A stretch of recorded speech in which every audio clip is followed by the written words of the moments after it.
Well, the Jeffrey Epstein file saga is causing an even deeper divide, especially within the MAGA base and Republican Party. We've seen today US House Speaker Mike Johnson break from Donald Trump, saying, quote, they should put everything out there.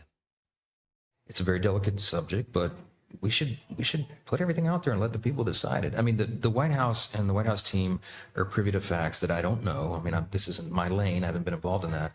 But I agree with the sentiment that we need to put it out there. Well, the more the administration tries to say nothing to see here, the more questions the public and media have. Trump was pressed on this again today. This time he blamed Obama. I would say that, these files were made up by Comey. They were made up by Obama. They were made up by the Biden. We went through years of that with the Russia hoax, with all of the different things that we had to go through. We've gone through years of it. For more on this, I'm joined by Sky News contributor Kosha Gada. Kosha, the Trump administration is trying to make this go away, but it seems they're only making it worse by being so secretive about it. Indeed, they are. Great to be with you. This is just, one of the few examples, James, where Trump doesn't seem to have his finger on the pulse. He's somebody who's very instinctive, very in tune with his base and what the public wants. I do believe he'll get there because he's clearly seeing what we're seeing and the demand for more. But out of the gate, he's looking at this as, who cares? He was a disgusting person, Epstein. He's long been dead. Let's move on. I've got a country to save. And what that's doing, though, is it's sweeping under the rug the real reason why people care about this, and certainly his base. It's not so much about Epstein and his disgusting proclivities, but it's really about transparency and justice and not believing official narratives that are coming down from the government. Trump inherited this. He really had nothing to do with the files and everything that's happened after that, but now sweeping it under the rug is not playing well for him, and this is far from over. Yeah, I absolutely agree with you. It's one of the few instances where Trump seems completely out of step with the general popular mood. Speaking of Donald Trump, he's being urged to sue Democrat Congresswoman Alexandria Ocasio-Cortez over a highly defamatory tweet.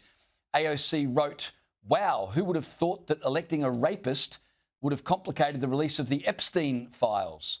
Classy stuff. But as always, Trump couldn't let her have the last laugh. Here he was when asked about it earlier today.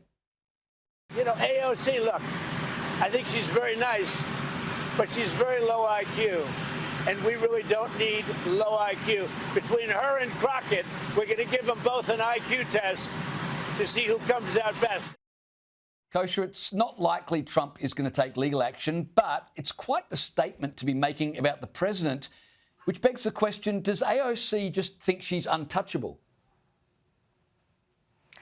Certainly, maybe there's something to the low IQ thing, although I do always say underestimate AOC at your own peril. I actually think she's smarter than people give her credit for. She's certainly savvy politically.